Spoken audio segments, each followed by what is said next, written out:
I hope I'm posting my story in the right group because I really need someone's advice regarding my situation. I have been married to my wife, Kristie, for quite a long time now. We have two children together, Robert, Diana.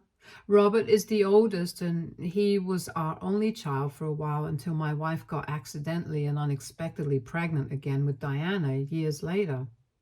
To be honest, both of us wanted only one child, but we were grateful that God had blessed us with a second one. I love both my children equally, and I always worked hard to give them everything they ever wanted. When my wife and I had Robert, we were just 2 years into our marriage, and I was beyond excited to meet my little buddy.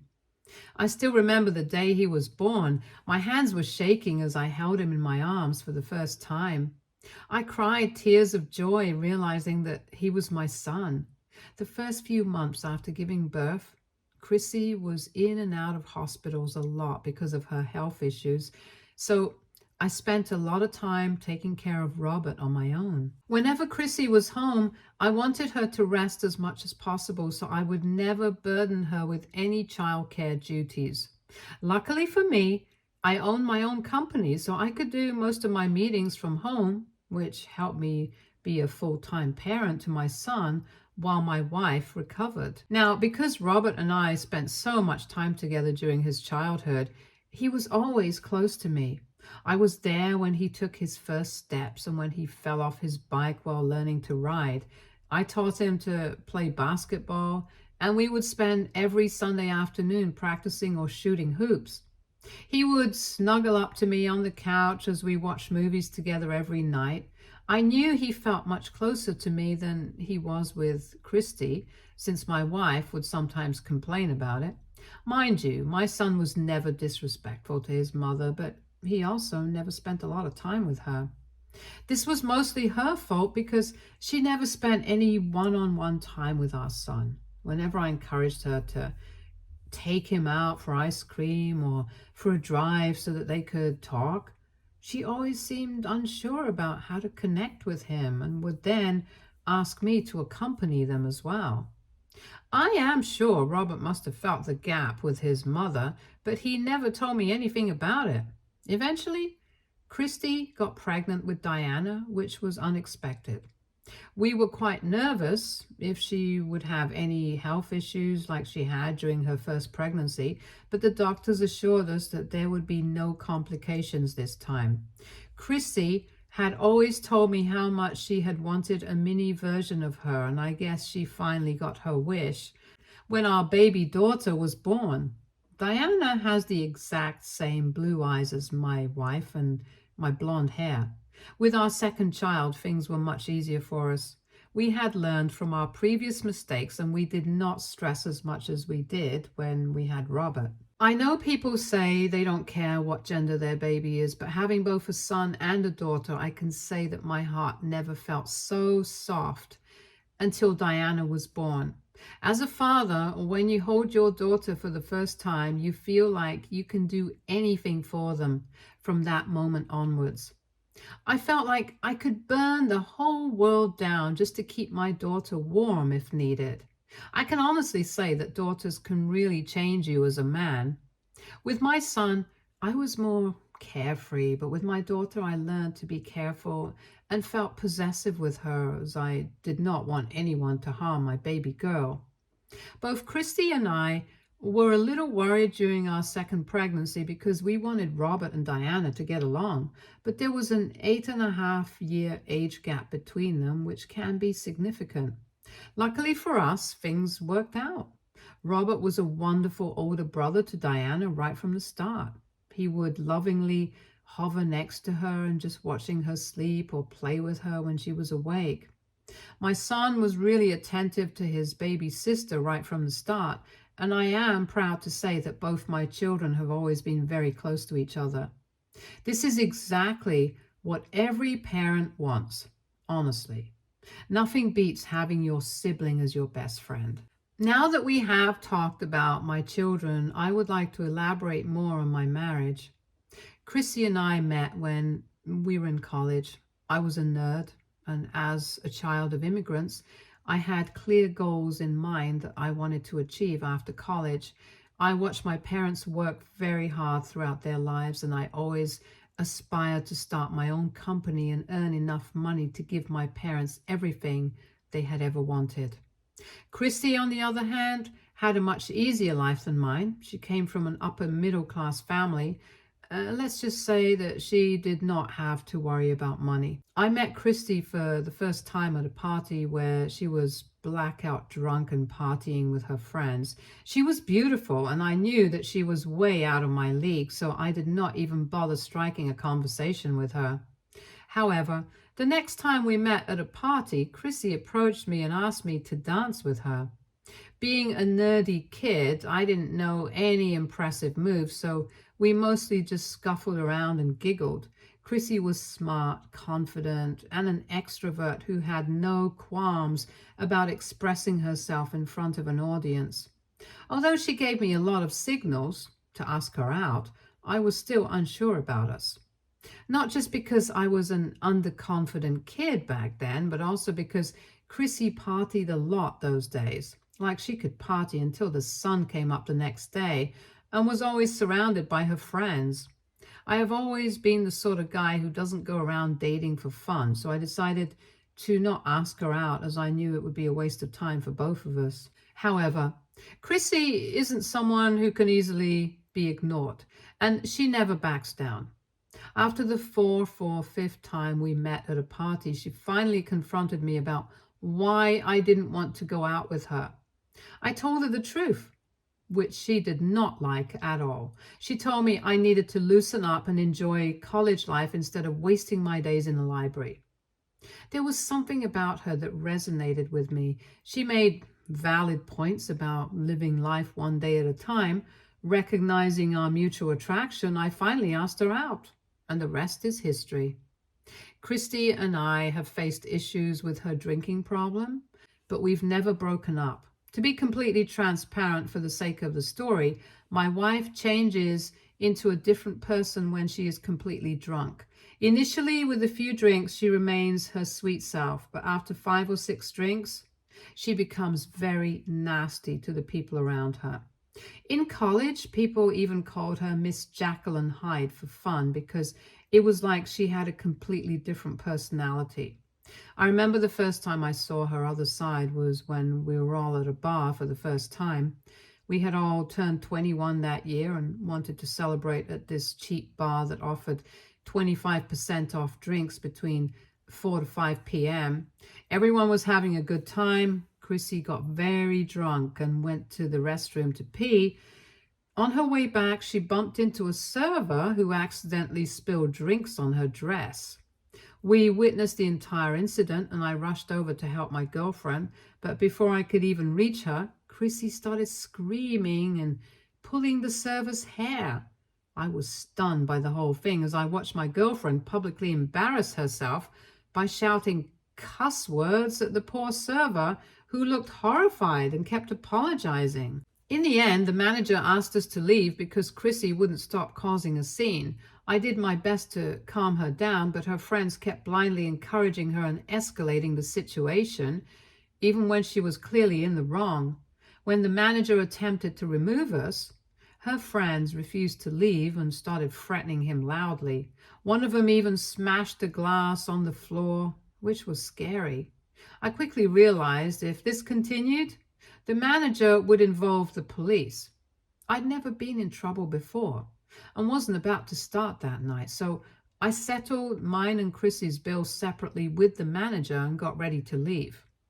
Despite my efforts to reason with Chrissy to leave with me, she insisted she was right and refused to leave until the server paid for her dry cleaning due to the spilled drink on her dress. Fortunately, I left in time because shortly afterwards the police were called and the entire group was arrested. They had to call their parents to bail them out.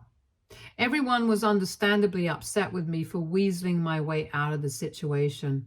Some even texted me calling me disloyal and saying they didn't want to invite me to their parties anymore.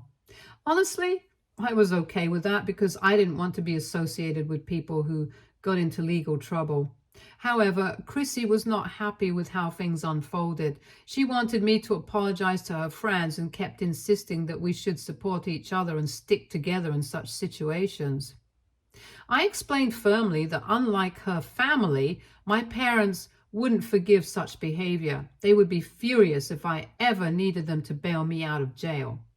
Chrissy struggled to understand this because of her different upbringing. Eventually, she had to accept that I wasn't going to mend things with her friends, and if she wanted to spend time with them, I wouldn't be joining her.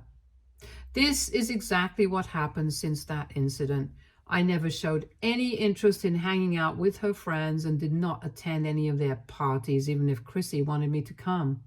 Instead, I focused on working towards my goals and planning my career. And meanwhile, Chrissy and her friends continued to get into trouble with the law occasionally, but their parents had good lawyers, so nothing went on their official records. It was only after we graduated that Chrissy slowly realized that the same set of friends who liked to hang out the whole day were now too busy in their own lives and were drifting apart, wanting nothing to do with each other.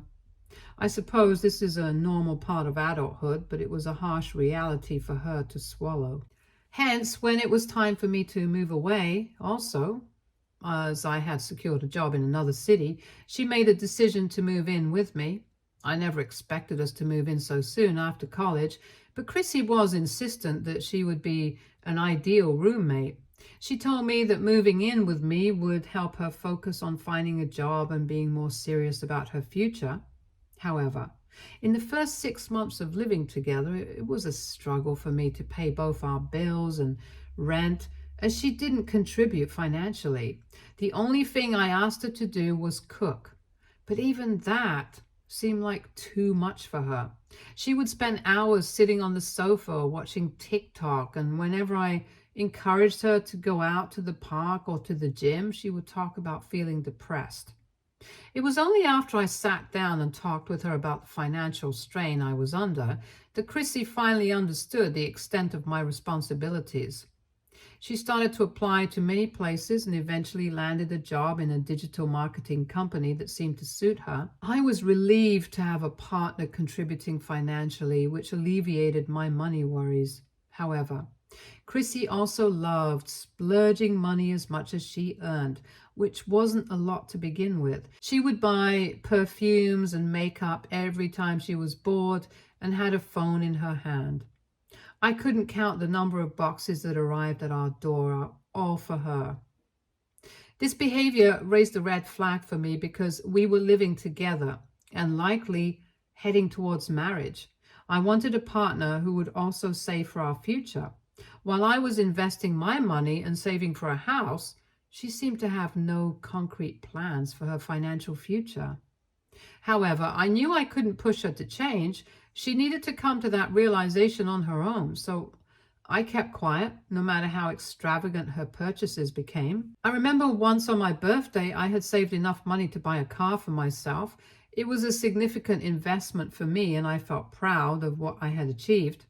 Chrissy was shocked to see that I had enough savings to buy a car and demanded to check my account. She couldn't believe how much money I had saved. I think seeing me make such a substantial purchase made her realize she needed to step up her financial game.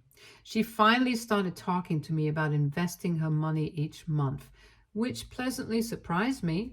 She stopped making unnecessary purchases and learned to save her paychecks every month.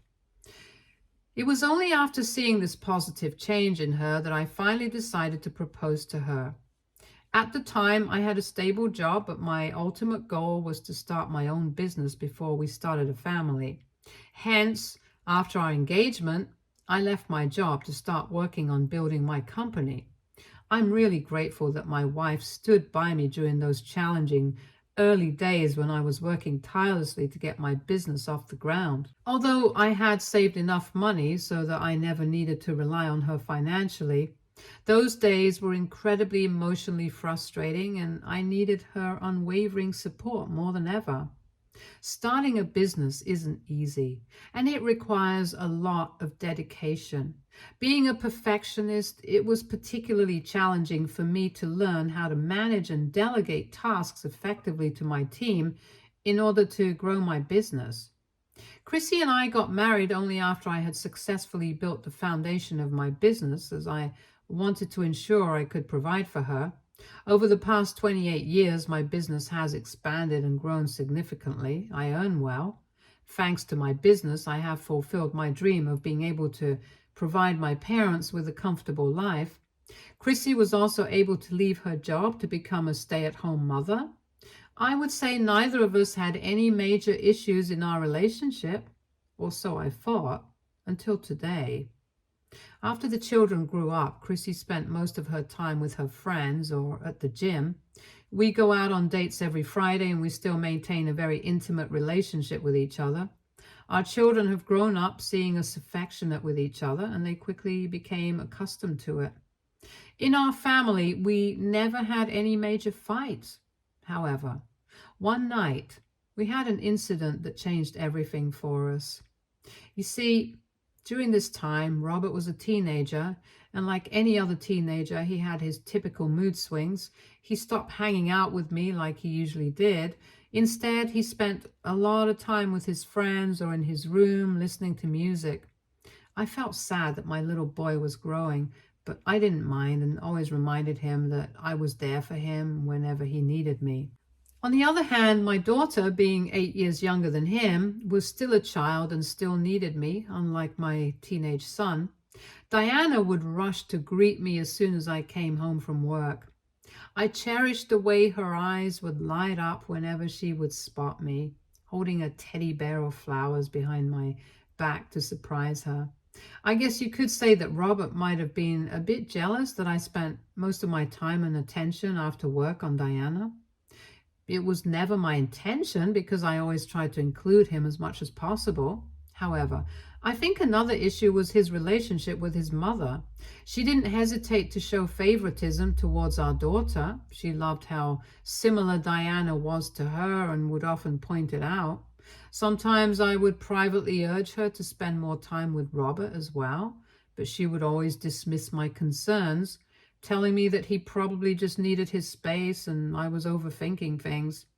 I don't know what issues she had with our son, but she never gave him any time of day. If they ever did talk, it was always just small talk. Hence, it did not come as a surprise to me when Robert started to rebel slowly. It began with him talking back to his mother, but it escalated when he started sneaking out at night to drink with his friends. One night he even took my car keys without permission and was caught by the police while driving under the influence. I was shocked to receive a call from the police in the middle of the night informing me about my son's situation. Fortunately, they decided to give him a warning since it was his first offense. I was furious and gave Robert a stern lecture about how he was jeopardizing his future. I expected my wife to support me, but instead she defended Robert, saying that young people needed to have fun sometimes and that what he was doing wasn't much different from what she had done herself. I was shocked because this was not something I wanted our son to hear. That night marked the first major fight in our family because it felt like she was reverting to her irresponsible self from her college years. I felt I had to step up as a parent because she seemed like how our son was acting irresponsibly, thinking it reminded her of her own past. Robert, on the other hand, did not care and told me that he just wanted to be alone. I tried to encourage him to go for therapy, but he refused, telling me that he didn't need anybody's help. He continued to be defiant, would talk back to us at home. We would frequently receive complaints from the school about his incomplete assignments and disciplinary issues. It was like he was becoming a completely different person altogether. Whenever I wanted to sit down and talk to him, he would dismiss me or keep quiet the whole time just to avoid any conversation. His behavior started to worry me a lot, and during this challenging period, I also had to travel extensively for work as I was in the process of expanding my business. Looking back, I realize I might have neglected my responsibilities as a father. Perhaps I should have made more effort to talk to my son, even though he was pushing me away. I wish I could have held on to my son and taken away whatever it was that was troubling him. One day it all came to a head when I returned home from one of my work trips to hear my wife and son screaming at each other. As I entered the kitchen, I found broken glasses and plates strewn across the floor. My son was facing my wife, yelling about how much he hated her. Instinctively, I positioned myself between them to protect my wife because I did not like the way my son was screaming at her. My son then, upon seeing me, redirected his anger towards me, accusing me of being a coward and yelling at me for being a deadbeat father, which deeply shook me. I attempted to calm him down and ask my wife what had transpired. But he continued shouting, insisting that our marriage was a sham and accusing us of lying to him his entire life. Confusion clouded my thoughts as I struggled to comprehend what he was insinuating. My wife sternly intervened, reprimanding him for discussing our marriage and reminding him that he was too young to make such accusations. My son argued back that he was disgusted with us and did not want to live with us anymore. I was at a loss to understand what could have triggered such a reaction. But he refused to explain himself. Frustrated by his behavior, I demanded that he apologize to his mother for the hurtful names he called her. But he scoffed at me and adamantly refused. He insisted he meant every word and expressed how sick he was of pretending that we were a perfect family. I tried to reason with him, reminding him that no family is flawless and that name-calling wouldn't solve anything. However, he lashed out and started to blame me for everything and even claimed that I didn't deserve to have children. His words cut deep, and I was taken aback by what he had spoken. In a fit of anger, I did the unthinkable. I slapped my son. I deeply regretted my actions the moment my hand connected with his cheek. The room fell silent as shock registered on everyone's faces. My son staggered back, clutching his cheek in disbelief while my wife gasped audibly, her eyes wide with horror. I had never laid a hand on my children before, and the realization of what I had done hit me like a ton of bricks. Guilt and shame flooded over me as I stepped back, unable to comprehend my own behavior. My son's stunned expression turned into a mix of anger and hurt, and I could see tears welling up in his eyes. Without a word, he ran upstairs, leaving my wife and me standing in stunned silence. She approached me and offered a half-hearted hug, murmuring that it would be okay, and suggesting I apologize to him later. I stood there, my hand trembling, realizing the damage I had caused to our family. About an hour later, as I helped my wife clean up the kitchen, the doorbell rang. And before I could reach the door, my son hurried downstairs to answer it. It was his grandparents, my wife's parents, whom he had called to come and take him with them. They were already aware of the incident, and while they understood the situation, they reprimanded me for my actions. I attempted to apologize to my son in an effort to mend things, but he ignored me as if I didn't exist. He had packed his bags and went away to live with his grandparents. He didn't even stay to say goodbye to Diana, who was at a friend's place celebrating her birthday at that time. Initially, we hoped this move would be temporary, but Robert eventually made it clear he had no intention of returning home after that incident. I did everything humanly possible to seek his forgiveness. I apologized daily, attempted conversations when visiting his grandparents' place, where he often locked himself in his room, and sent countless texts pleading for communication. Despite my efforts, my son ceased all contact with me. The only ongoing expectation was to financially support his education while he lived with his grandparents. I also talked to my wife regarding the incident, and she explained that Robert and she had an argument about his homework that escalated quickly. At that moment, I had no reason to doubt her account, especially considering Robert's previous behavioral patterns. For a long time, I believed that my son's apparent hatred and abandonment was solely because of that one incident.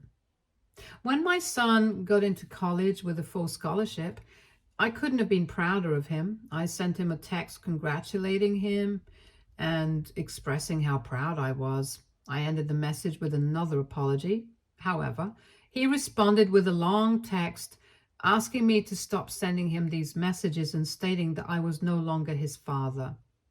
His words echoed the painful memory of that night when he called me a deadbeat father despite all my efforts to reconcile with him. I had apologized countless times for that one slap, and if my son continued to hold such resentment towards me, I felt there was nothing more I could do to repair our relationship. That conversation marked the last time we spoke. These past 5 years, I've deeply missed my son a lot, and I think about him all the time. Despite no communication with me, he has maintained a steadfast relationship with our daughter. Diana sometimes updates me and my wife about our son, but mostly we avoid discussing his name because it's too painful. Diana knows about that fateful night and the incident where I slapped her brother. Although she was disappointed in me, she does understand the depth of my remorse for that action. Yesterday on her birthday, Diana expressed her wish to spend the entire day with our son at the adventure park. I was genuinely happy for her and hoped that they would have a wonderful time together. When Diana returned home late that night, she appeared disturbed. While Chrissy had already fallen asleep, I stayed awake to ensure our daughter returned safely. I also hoped to catch sight of our son in case he accompanied her back. When I asked her about her day, Diana shook her head. Concerned, I inquired if something had happened to her. It was then that my daughter asked me if I knew the real reason why Robert had left that night. Confused, I asked her about what she meant, but she told me that Robert misses me even though he will never admit it, and he had shared something troubling with her that she found hard to believe. I pressed her for details, but Diana suggested that I should probably go through the emails my son had apparently sent me years ago. Initially, I believed my daughter might have misunderstood Robert because if he had ever sent me emails, I would have undoubtedly responded to them. Checking my Gmail, I found no emails from Robert. Puzzled, I wondered why he would tell Diana he had emailed me if he hadn't. I recalled having an old email address that I hadn't used in years, which I had used to create my Facebook account. Although I hadn't used it in a long time, I thought it might be worth logging in to check for any emails from my son. Even though I had forgotten my password, I managed to recover my account successfully. Imagine my shock when I found several emails from my son sent over the years just waiting to be opened in my inbox. I began reading through the emails he had sent, and I soon realized that my son would send me an email every time he was having a difficult day. It brought tears to my eyes as I went through his messages. In his recent emails, he expressed his regret more and more about not opening up to me sooner about the real reason why he left that night. In it, my son recounted the night he had argued with my wife. He described returning home from school to find her in bed with someone else. Naturally, he was furious and started to yell at her. In return, she threatened him, insisting he keep the secret to himself, warning him that revealing it could lead to our divorce. She also told him that I had supposedly been cheating on her during my work trips and that we had an open marriage. This revelation utterly disgusted our son, leading him to call me all those names, believing his mother's accusations were true. It wasn't until years later, when he started going for therapy, that he realized just how his mother had clearly manipulated him. By staying connected with Diana, he gradually understood that our marriage was never open and that his mother had been the one cheating behind my back. He ended the email by expressing how he didn't have the courage to face me, knowing that he was the one who had walked out of the family and had mistreated me for years. As I read his email, I felt a rush of shock and sadness. It was like a punch to the gut reading the truth my son had been holding on to all these years. I felt betrayed and angry realizing that my wife had been cheating on me all these years, and I had absolutely no idea. My life feels like it has fallen apart. What should I do? Should I confront my wife about this, even though I don't have any proof? What if she denies it, especially since she rarely admits to any mistakes? Update 1. Hello, everyone. It's been a week since I last updated. To quickly update you, I confronted my wife, pressing her for details despite her denials, until finally she broke down in tears and confessed everything. She admitted to having an affair years ago during the time when Robert was a teenager and recounted the same details that Robert had shared with me in the email. She confessed that she was afraid of losing me, hence she had made up the lie about us having an open marriage just to shut Robert up. She went on to tell me how she convinced our son to keep the secret, but he was furious at both of us, which led to that confrontation that night. She never revealed the man's identity to me, but I honestly didn't care at that point. I could not believe that my wife was so disgusting that she had not only lied to our son, which cost me a relationship with him for all these years, but had also never confessed to me about her affair until I found out from my son's emails. During our argument, she also confessed to the fact that she had never liked our son because she had always wanted daughters. She added that this was perhaps another reason why she could never bond with him. After this, I could not even look at her face without seeing red. I had no doubts in my mind as I informed my wife that our marriage was over, and I asked her to move out immediately, despite her pleas for reconsideration. Diana seemed to already know about the affair, and after witnessing our fight, her suspicions were confirmed further. She was understandably furious with her mother and refused to talk to her. I also reached out to Robert during this week, seeking to clarify this matter further. At first, his responses were guarded, but as I broke down and expressed how much I missed him, he too became emotional. He admitted regret for leaving home that night and wished he could turn back time and apologize to me instead. I feel terribly sorry for my son. I still can't believe how my wife manipulated the entire situation just to hide her affair. Both of my children agree with my decision to divorce my wife and want nothing to do with her. I now finally understand why my wife never missed our son as much as I did all these years, and why she never tried to contact him after he moved out. Whenever I would bring up that night, she would always blame me for slapping him and make me feel guilty for years. I wish I knew then what I know now. I hate my wife so much. Stay tuned for more stories from Argo Relationships.